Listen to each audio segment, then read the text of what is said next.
ofrecimos alternativas de un tercer país donde ser juzgados. Finalmente, en el año 2012, el canciller iraní nos propone una reunión bilateral y a partir de allí se formula en el año 2013 un memorándum de entendimiento para la cooperación judicial entre ambos países, con el único objeto de que los ciudadanos iraníes pudieran prestar declaración ante el juez, porque en mi país no existe en el sistema judicial argentino la condena en ausencia. Deben ser interrogados, deben ser juzgados, hace a la vigencia de la Constitución y de los derechos fundamentales. A partir de la firma de ese convenio, tanto dentro de mi país, organizaciones de la comunidad que siempre nos habían acompañado en el reclamo de cooperación contra la República Islámica de Irán, nos acusaron de que estábamos acordando con los iraníes. Y realmente me surgió una duda de que si cuando se nos reclamaba que reclamáramos cooperación al Estado de Irán, se hacía con la intención realmente de lograr esa cooperación o de crear un casus belli. Y también en este país, fundamentalmente los denominados fondos buitres hicieron un formidable lobby ante el Congreso americano. Esto puede registrarse en los sitios web de los fondos buitres, de la Task Force, donde ponían fotos mías con Ahmadinejad, donde parecía ser, y así se lo denominaba al Estado terrorista islámico hasta el año pasado, era condenable hacer un memorándum de entendimiento de cooperación judicial. Con sorpresa realmente, pero no con disgusto, con sorpresa, pero no con disgusto, porque nada que sea diálogo puede ser malo. Nos enteramos que durante el fin de semana el jefe del Departamento de Estado de este país entrevistó con su par iraní en un conocido hotel de esta ciudad a fin de abordar el problema del ISIS. Ustedes saben que son sunitas y quienes gobiernan Irán son chiitas, para ver qué grado de cooperación o de avances en el programa nuclear se podía hacer. Y entonces observo como un discurso mucho más amigable y amistoso hasta quienes el año pasado se nos acusaba junto a nosotros o de haber hablado con ellos de ser terroristas. No me parece mal el diálogo y bienvenido sea. Creo que el diálogo siempre es bueno entre las naciones. Pero las preguntas que me hago es que desde aquel atentado de 1994, pasando por el atentado a las Torres Gemelas de Al-Qaeda, ideado y plasmado por Osama Bin Laden, que tampoco surgió como un hongo después de la lluvia. Osama Bin Laden fue entrenado junto a los talibanes para enfrentar a Rusia durante la Guerra Fría. Afganistán, ese extraño país, del que solamente salió vivo Alejandro Magno, como digo yo. Pero realmente la pregunta es, ahora también luego surgió la famosa primavera árabe, en la cual aparentemente todos eran luchadores de la libertad, Freedom Factor, y donde a partir de la primavera árabe iban a surgir nuevas democracias. Y resulta ser que muchos de los Freedom Fighters de la primavera árabe resultaron ser fundamentalistas que hoy recibieron entrenamiento militar en esos momentos y hoy están combatiendo en el ISIS y reclutando jóvenes. Les aclaro como nota de color que también he sido amenazada por el ISIS. En mi país se está investigando en la justicia una amenaza que sobre mi persona ha hecho el ISIS. Yo realmente no creo mucho que el ISIS se ocupe de la presidenta de la República Argentina. Sinceramente lo creo así. Los motivos por los cuales han dicho que me han amenazado, que van a atentar contra mi vida, es mi amistad con el Papa Francisco y el hecho de que reconozco y propugno la existencia de dos estados, el Estado de Palestina y el Estado de Israel, para que puedan convivir pacíficamente.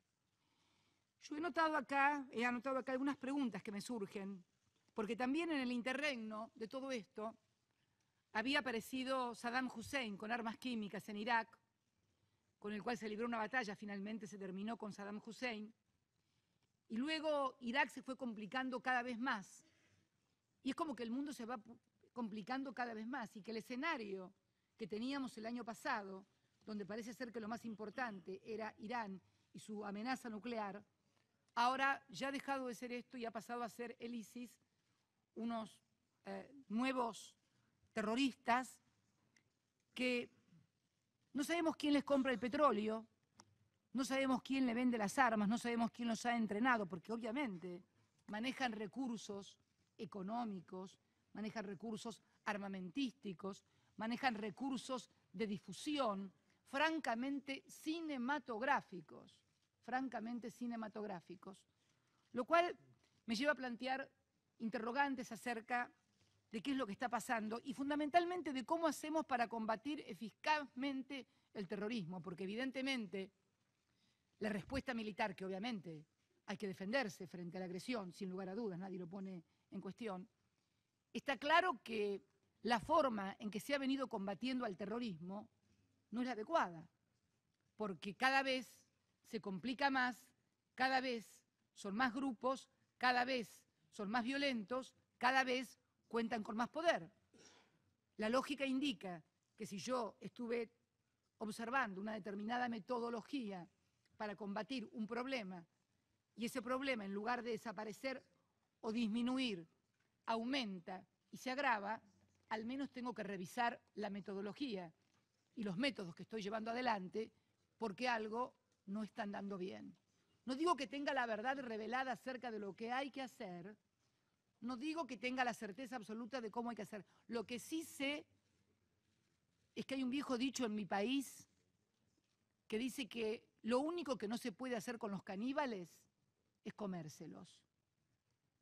Y me parece que lo más importante es que entendamos que la lógica del terrorismo es la de lograr una reacción exactamente simétrica en violencia y en ataque para justificar en crédito de sangre permanente,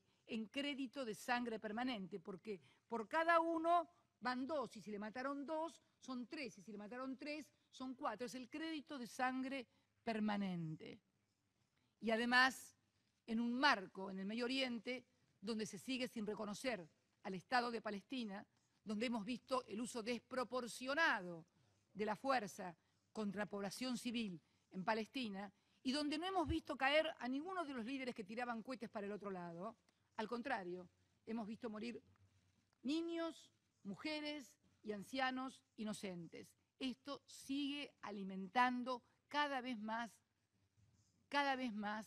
a estos grupos. Por eso digo que más allá de esta resolución que compartimos, que aprobamos, de ayudar, de acompañar, pero sinceramente sería muy falsa, muy cínica si viniera a decirles acá que estamos acertando en el método. Me parece que la situación en Medio Oriente tiende absolutamente a complicarse. Es más, como miembro del G20, el año pasado en San Petersburgo, no tan lejos, fue en noviembre, creo, si mal no recuerdo, ¿no? Mes de noviembre, ¿no? Mes de noviembre, todavía no hace un año, se consideraba la posibilidad de que el gran enemigo era el gobierno de Siria y que los que lo combatían eran los Freedom Fighters. Bueno, se ha descubierto que muchos de los Freedom Fighters ahora forman parte del ISIS. Entonces, ¿quiénes eran los que alimentaban a los opositores y les daban armas y les daban recursos como Freedom Fighters, luchadores de la libertad? Entonces, creo que replantearse un montón de cosas, sobre todo aquellos que cuentan con mucha información, mucha más información, por supuesto, de la que cuento yo, como presidenta de la República Argentina. Si ustedes se imaginarán que mi país no produce armas, no vende armas, al contrario, tenemos que comprar petróleo porque nos falta energía, aunque tenemos un gran yacimiento que nos convierte en el futuro en grandes proveedores. Yo no sé si alegrarme cuando digo esto, ¿no? Porque cada país que tiene gas y petróleo tiene grandes problemas, pero lo cierto es que somos un país que no produce armas, somos un país que compra energía, somos un país que no cuenta con toda la información que cuentan las grandes potencias, pero muchas veces creo que, además de contar con información, hay que entender lo que pasa en cada sociedad, en cada pueblo, y tratar de ver cuáles son los instrumentos más adecuados para combatir en serio al terrorismo, porque no sería nada extraño que el año que viene, el año 2015, haya desaparecido el ISIS y haya aparecido cualquier otro grupúsculo de algún nombre extraño, con actitudes todavía más virulentas y más violentas, bueno, y finalmente no hagamos nada más que profundizar. También para finalizar, presidente, no se preocupe que ya termino, creo que también una cuestión fundamental en esta lucha es el respeto por los derechos humanos. Y lo hablamos, ¿por qué?